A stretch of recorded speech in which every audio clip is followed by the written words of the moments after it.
If documentary is to document our world as it already is, fiction is to fantasize about how it could be. In that sense, architecture is the fiction of the real world. So turning dreams into concrete reality with bricks and mortar. Architecture is the canvas for the stories of our lives. The city is never complete. It has a beginning, but it has no end. It's a work in progress, always waiting for new scenes to be added, new characters to move in.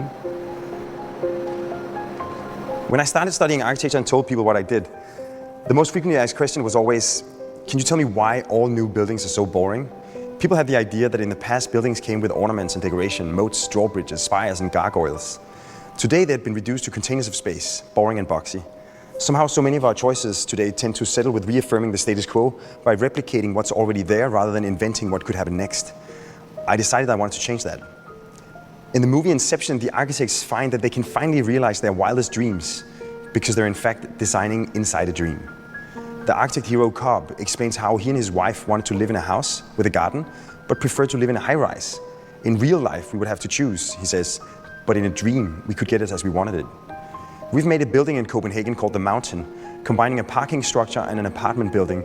By turning the parking into a man-made mountain of cars, we can turn the stack of homes into a cascade of houses with gardens, penthouse views and big lawns. Cobb's dream home made in real life. We call this idea bigamy, that you can take multiple desirable elements that might not fit together or even seem mutually exclusive, like the garden home and the high-rise, and merge them together into a new genre. You don't have to remain faithful to a single idea. You can literally marry multiple ideas into promiscuous hybrids. The beauty is that architecture not only allows you to dream stuff up, it also allows you to alter the facts. You can turn pure fiction into hard fact.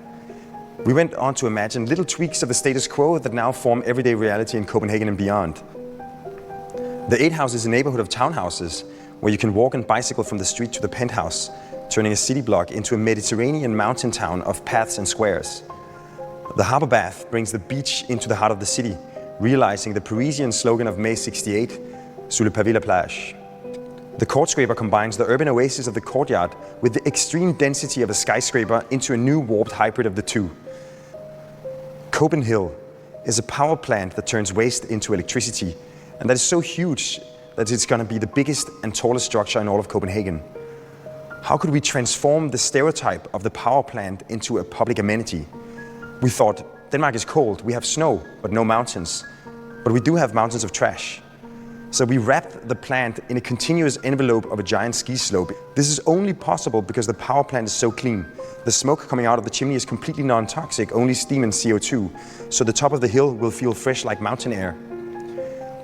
To completely alter people's perception of a power plant from a dirty neighbor to a public park, we designed the chimney to release its steam in puffs of smoke rings. The ultimate transformation from a symbol of a problem, pollution, to something playful that puffs rings of steam. This sounds like science fiction, but this is the world-changing potential of architecture. What started off as wildly fictional ideas, ski slopes and smoke rings, is turning into everyday reality. In Venice, they sail in gondolas through their streets, and in Copenhagen, they ski on their power plants that turn trash into electricity. A weird dream has crystallized into concrete reality. Today, people flock towards immersive worlds in the virtual realm. More than 100 million people populate Minecraft, where they can build their own worlds and inhabit them through play. The real-world predecessor for Minecraft, Lego, has become the greatest toy company in the world, with a population of minifigs of 3.7 billion. The largest ethnic group on the planet. These fictional worlds empower people with the tools to transform their own environments. This is what architecture ought to be. If geography is the documentation of the world as it is, architecture must become worldcraft, the craft of making our world, where our knowledge and technology doesn't limit us, but rather enables us to turn surreal dreams into inhabitable space, to turn fiction into fact.